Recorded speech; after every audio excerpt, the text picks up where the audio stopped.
Think you're entitled to healthcare as a human right? Well, here's the backstory you're not being told.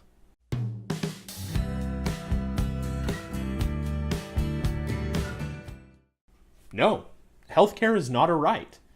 To understand why, we have to look at the nature of rights themselves. Typically, when we use the word right, we're talking about one of two things. First are negative rights, which hold that you have the right to be left alone. If someone hurts you or takes your stuff, then they've violated your negative rights over your body and your property. A negative right, often just called liberty, requires no action from any other person. Positive rights, however, hold that you are entitled to something even if it involves taking other people's property and labor in order to fulfill that entitlement. These two formulations of rights are mutually exclusive. They cannot exist together. So, which should we accept in civil society? With negative rights, we have a system in which a person's body, life, liberty, and property are all respected. A person can voluntarily exchange any number of these things for something else.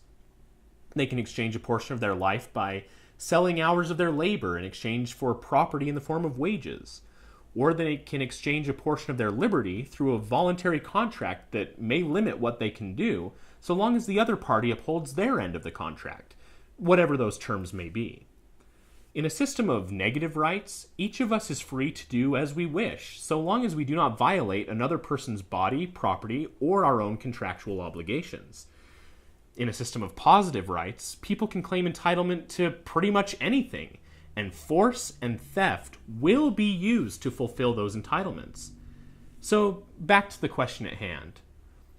Healthcare is a service that requires the labor of doctors and property like hospitals, machinery, devices, and pharmaceuticals. When you claim that healthcare is a right, you are saying that you are entitled to access to all of this. Think about that for a moment. If you believe you are entitled by right to a doctor's labor, you are advocating for a type of slavery. Of course, no one wants to be caught advocating for that, so they claim that the doctor will still be paid by the state via taxes. That just sounds like slavery with extra steps! But that doesn't solve the problem. It simply adds a step to the violation of liberty. Instead of forcefully taking labor from the doctor, you are forcefully taking a portion of everyone's labor through taxation.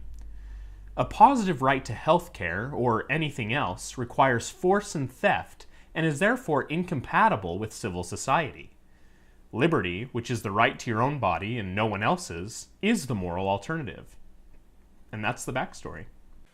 Hey everybody, thank you so much for watching. I really appreciate all your support. Make sure you subscribe so you can keep up with all of my videos, and also follow me on Facebook. All This with Aldis is the name of our page, and on Twitter at Aldis Talks. Thanks. Catch you later.